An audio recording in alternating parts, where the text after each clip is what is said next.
જય જવાન જય કિસાન. હું છું અમિત પાણાવદરિયા. તમે છો વેધર ગ્રુપ સબસે તેજ પર. કેમ છો મિત્રો? મજામાં? આપણે તમને ખ્યાલ જ છે કે આપણે યુટ્યુબ દ્વારા માહિતી આપીએ છીએ, પણ જ્યારે સમય આપણે મળે ત્યારે જ આપીએ છીએ. અને રોજે રોજ કે 2-3-4 દિવસે વિડીયો નથી બનાવતા. આપણે જ્યારે માહિતી આપણે આપવાની હોય ત્યારે આપણે તમારા સમક્ષ રજૂ થઈએ છીએ. હવે આપણે જે મેન વાત કરવાની છે, 2026ના ચોમાસામાં શું પરિસ્થિતિ રહેશે વરસાદ બાબતે. જે લોંગના પેરામીટરના મોડલો છે તે શું દર્શાવી રહ્યા છે. હવે જે અલ નીનો છે, અલ નીનો આખા વિશ્વ માટે હોય છે, ખાલી ગુજરાત કે સૌરાષ્ટ્ર પૂરતો નથી હોતો, કે ભારત દેશ પૂરતો નથી હોતો, કે ભારતના કોઈ પણ નાના એવા મોટા રાજ્ય પૂરતો નથી હોતો. આખા વિશ્વ લેવલને સ્થાપિત થતા અલ નીના પરિબળ હોય છે. એટલે સોશિયલ મીડિયામાં આવે અલ નીનો છે, પણ હું એ જ કહું છું કે ખાલી આપણા પૂરતો નથી હોતો, ગુજરાત પૂરતો, આખા વિશ્વ પૂરતો અલ નીનો હોય છે. પછી અલ નીનો હોય પછી ત્યારે ન્યુટ્રલ કન્ડિશન પણ હોય છે.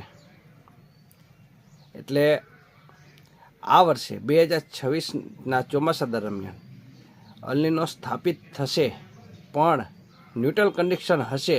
એટલે ના તો સ્ટ્રોંગ અલ નીનો હશે, ના તો નબળો હશે, ન્યુટ્રલ કન્ડિશનમાં હશે. એટલે બેની વચ્ચેનો જે સમયગાળો હોય છે, જે પેરામીટર હોય છે, એટલે ન્યુટ્રલ હોય છે. એટલે એટલી તકલીફ નથી રહેતી ચોમાસા દરમિયાન. અને સામે આયોડી પોઝિટિવ તરફ જાય છે. એટલે આયોડી પોઝિટિવ થાય. આયોડી છે હિન્દ મહાસાગરમાં અને અલ નીનો છે પ્રશાંત મહાસાગરમાં. એટલે આયોડી પોઝિટિવ થાય હિન્દ મહાસાગર, એટલે આપણે અરબી સમુદ્ર ને નીચેના જે ભાગ આવતા જે જેટ પવનો, આપણે જે ચોમાસાના જે પવનો જ્યાંથી ફૂંકાય છે ત્યાં આયોડી પોઝિટિવ છે.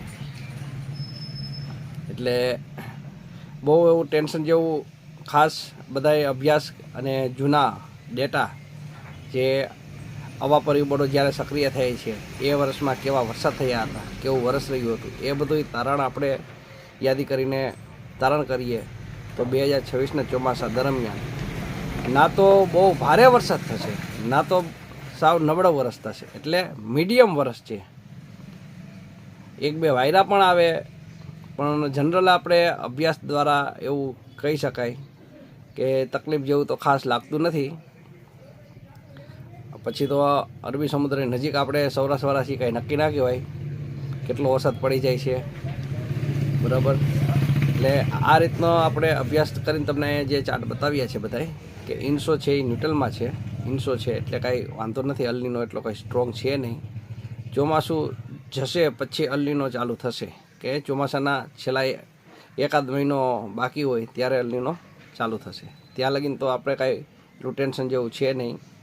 અને આવતીકાલે, આજે 14 ફેબ્રુઆરી છે, આવતીકાલે અથવા તો બીજા 15 તારીખે 16 તારીખે હું તમારા સમક્ષ ફરી રજૂ થઈશ બીજા વિડીયો દ્વારા, કે આવનારા ચોમાસા દરમિયાન કેટલી સિસ્ટમો બનશે. આપણે દર વર્ષે આપીએ જ છીએ કે આ મહિનામાં આટલી સિસ્ટમ બને છે, આ મહિનામાં આટલી સિસ્ટમ બને છે.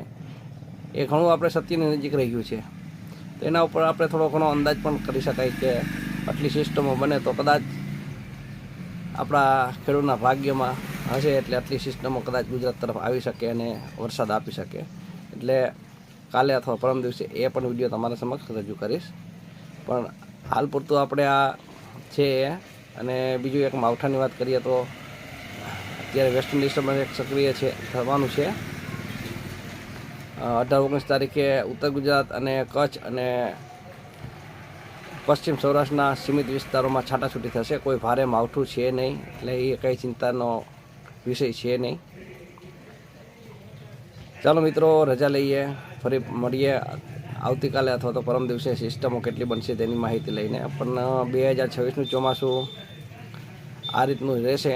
ના તો બહુ સ્ટ્રોંગ હશે, ના તો બહુ નબળું હશે, મધ્યમ ચોમાસું રહેશે. એટલે કાંઈ ચિંતાજનક નથી. હા, જે વિસ્તારો હોય, અમુક વિસ્તારો એવા હોય છે ગુજરાત રાજ્યના કે ત્યાં બીજા વિસ્તારો કરતાં ઓછો વરસાદ થતો હોય છે. જાણે કે સુરેન્દ્રનગર છે, મોરબી છે, જસદણ, વિસિયા છે, એવા અમુક વિસ્તારો જે હોય છે ત્યાં બીજા વિસ્તાર કરતાં ઓછો વરસાદ થતો હોય તો કદાચ એને થોડી ઘણી ચિંતાજનક એવું રહે.